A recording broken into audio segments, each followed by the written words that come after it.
Entre 2004 et 2010, l'association Fairfish a mis en place un projet avec des pêcheurs artisanaux au Sénégal. L'objectif était de montrer en pratique qu'une pêche raisonnée est possible. Peu de souffrance pour les poissons, pas de destruction de l'environnement et des prix équitables pour les familles de pêcheurs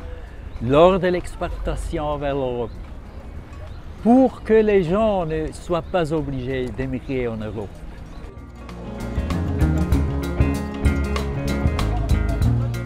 Lorsque tout était bien établi, le projet a malheureusement échoué. Certaines chaînes de supermarchés en Europe avaient manifesté leur intérêt,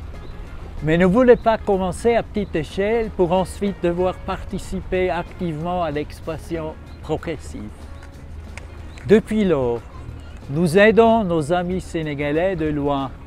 par des campagnes contre le pillage des stocks halieutiques locaux par les navires de pêche industriels d'Asie et d'Europe, qui poussent de plus en plus de jeunes pêcheurs à l'exil.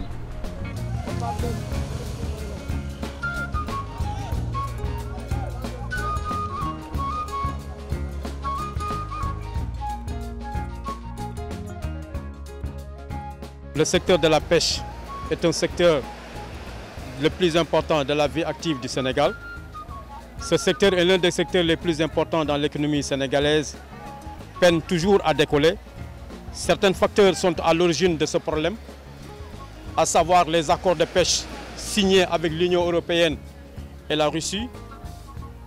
depuis quelques années, mais aussi le manque de moyens des pêcheurs et l'appauvrissement des communautés de pêcheurs. Le gouvernement du Sénégal reconnaît que chaque année, le Sénégal perd plus de 150 milliards de francs CFA à cause de la pêche illicite non déclarée et non réglementée. Ce qui contribue à plomber la balance commerciale du pays. Du coup, beaucoup de pêcheurs abandonnent la pêche et vont tenter l'Europe pour une vie meilleure afin d'accumuler des revenus pour faire vivre la famille restée au pays. C'est dans ce contexte qu'on va rencontrer les différents acteurs de la pêche de façon à les interviewer pour qu'ils donnent leurs avis sur le secteur de la pêche qui nous préoccupe.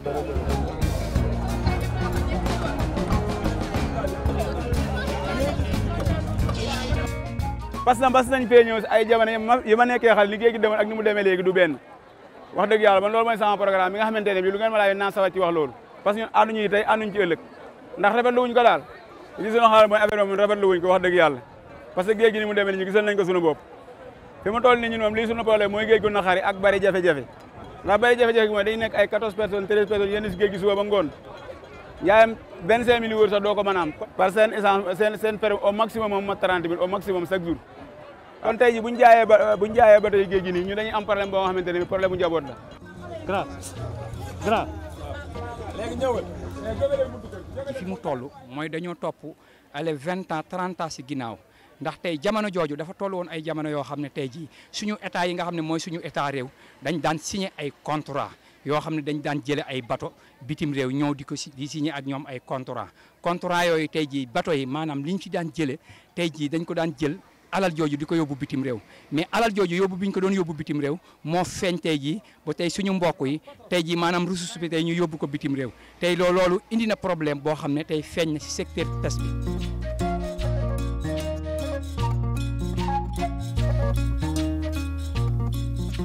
Malick Diouf la ah kooku koy suñu xalaat mooy nanguwuñ te arrangé woonu bato yi moom gënaluñu li ñu war ci ay gaal ki moto xajuñu sax ci ndox mi. rawatina ñu ñuy dooleel yeneen bato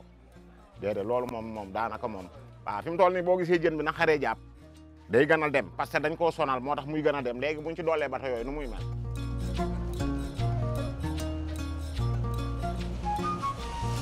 ma laaj sawar naa ci tontu parce que ñun dañu bokk ci benn organisation association boo xam ne mooy Océanium yàgg a défendre alam bi ak environnement bi ak ressource bi nga xam ne moo nekk ci géej gi 718 kilomètres côte yi nekk Sénégal nga natt li nga am ba xam ndax doy na wala doyut koo xam ne kii sa dund doyul dund gu doyul kenn waru ko jaay kon loolu ñun yàgg nañ bokk ñi koy xeex ressource bi nag toll na foo xam ne bi fi mu nekk boo xoolee gaal yi ci sunu gannaaw gaal yi fi nekk tey di wàcc ci Mbuur gaal goo fi gis bitim réew la nappe jën wi koo xam ne kii dem nga ba sa waa réew di dagg ay këy di dugg ci géeju jàmbur di fa nappe kon yaakaar naa ne yoratoo lu doy looy jaay ndax bu ñu yoroon lu doy lu ñuy jaay du ñu génn réew mi di dem feneen parce que boo xoolee ñi nga gis ñu nekk fii ñëpp tey du ñu ay mool mais ñu ngi dund ci mool gi parce que jën wi nga xam ne moom mooy jóge géej mais ñu ngi koy waas di ci jëriñu di ci jàppale seen i doom ñuy jàng di ci jàppale seen bopp di ci solu di ci def lépp jigéen ñi toog fii ñëpp kenn ku ne loo am ci jën nga ko amee buñ koy préparé mais ndaw yee tax ñu di ko préparé na lu ëllëg na duñ toog ba ëllëg ñu di ko wax parce que bu fekkee ne ni géej gi dañu bàyyi bateau yi di mbaal nu leen neexee filature yi di mbaal nu leen neexee gaal yi kenn ku nekk def nu la neex mais du jur jàmm.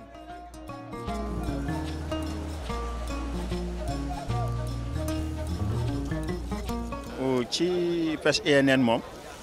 xam nga ñun ci li ñu féete muy pêche artisanale ràññeeku na ci parce que bari na ay jumtukaay yoo xamante ni dañu ko aaye fii Sénégal te terewul ba léegi ne mool yi ñu ngi koy utiliser di ko liggéeyee te looy dañ jàpp ni waruñu ko liggéeyee loo ca jàpp rek ci foofu lañ koy dugal maanaam pêche INN boobu non réglementé illicite non réglementé et non déclaré fa lay bokk. bateau yu mag yi la dañu bokk boole li napp gu ndaw gi xaj na di ñàkk ak li napp gu mag gi di ñàkk ci loolu nag li ko gënoon fesal mooy bateau yi ñu seetlu ni dañuy ñëw dugg ñoom di napp di daw te duñu nekk en règle maanaam duñu fi am licence mooy bu ñu amee licence aussi lañ leen aaye ñu jàpp ko dañu koy jàppale pare duñ ko jaayee Sénégal bitim réew lañ koy yóbbu. waaw enquête boobu loolu la gënoon a feeñal ci loolu lañ xayma woon ne liñ ciy ñàkk toll na ci téeméeri milliards ak juróom fukk yooyu nga wax.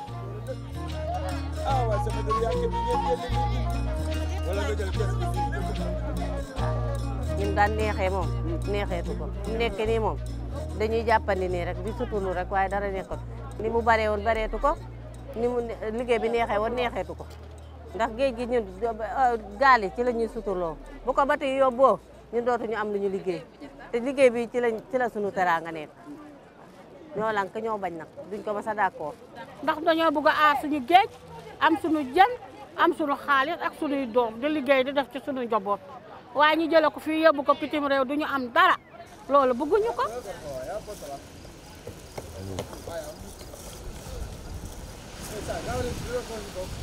moom ku ne xam na ne dafa yàqu te li koy yàq yëpp maanaam. bari na ci loo xam ne ay bateau yu jógee bitim réew la di dugg ci géej gi bu ñu ñëwee tey dañuy mbaal fii bu ñu mbaalee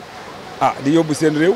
ñun suñu réew duñ ci gañe loo xamante ne lu ñu mën a wax la wala buñ ci gañe it ñun gisuñu ko parce que buñ ko gisoo nit aussi dañ koy wax mais gisuñu ko parce que bari na ci ñoo xamante ne nii am gaal taxul te am ay jën parce que bari na ñoo xam ne am nañ gaal am moteur mais seen gaal ak seen moteur it bu leen jëriñee du lool parce que et puis bu fekkee ne ñoom jógee nañ fii dem géej bari na ci loo xamante ne ni jën deme woon bu njëkk pour ñu koy jàpp mën a ñëw jëriñu ci waaw léegi nag loolu bu fekkee ne am na ñenn ñi ci la ñuy gis seen bopp ba nga xamante ne nii dañu jóge fi mën a dem bitim réew di dugg ci gaal yi. kon da nga bëgg a wax ni yàqu-yàqu yooyu am ci géej gi donc moo tax mool yi abandonné géej gi ñoom ñëpp bëgg dem Europe. lu ci ëpp loolu moo tax parce que ñun géej gi lañ yaakaar parce que ci géej gi la ñuy yëngatu loolu moo tax ci géej gi la ñuy yëngatu moo tax bu fekkoon dañuy yëngatu ci beneen secteur aussi dina xëj na dinañ mën a nekk ci secteur boo xam ne dinañu mën a kii waaye ñun fi mu toll nii ci secteur u géej gi rek lañ xam moo tax bi mu yàqoo ñun ñu bàyyi ko fi dem bitim réew.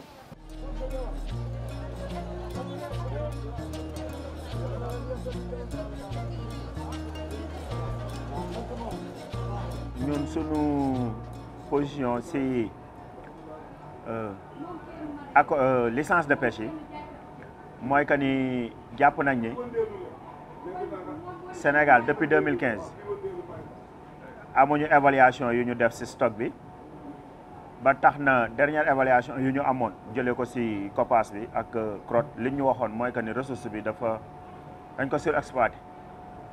moo tax ba yam na yenn xeetu jën yoo xam ni mënuñu nangu ñu joxe ci licence en tant que structure boo xam ni dafay gérer la ressource au niveau local. D'abord mooy que ni ñun dañuy napp pour dundal askan bi pour sauvegarder ay métiers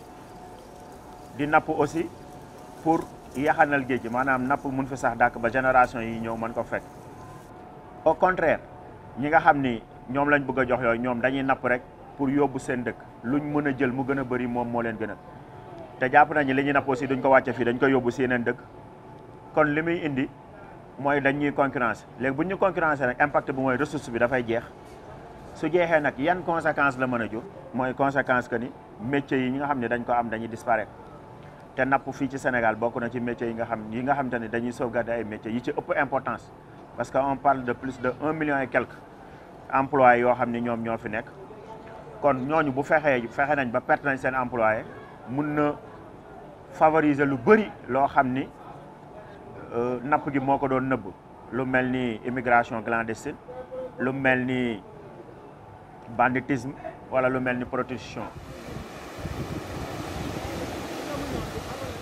waa jafe-jafe yi bari na trop parce que comme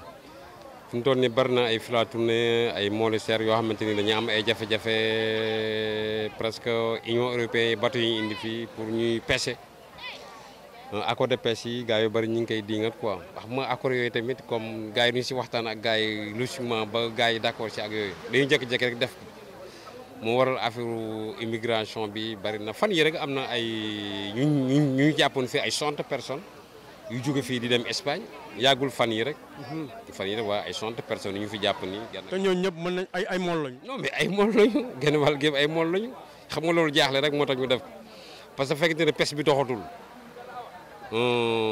géej gi dematul ni mu war a demee léegi gars yi nii dañuy dajale ndànk-ndànk rek bu ñu dajalee ndànk-ndànk rek jéem a dem loolu moo leen si yóbbu quoi ñàkk géej gi dox la rek quoi.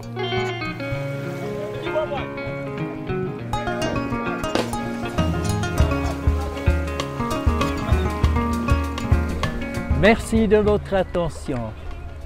Si vous souhaitez en savoir plus sur notre travail ou si vous voulez nous soutenir, je vous invite à consulter notre site web, soit en allemand ou en anglais. À bientôt.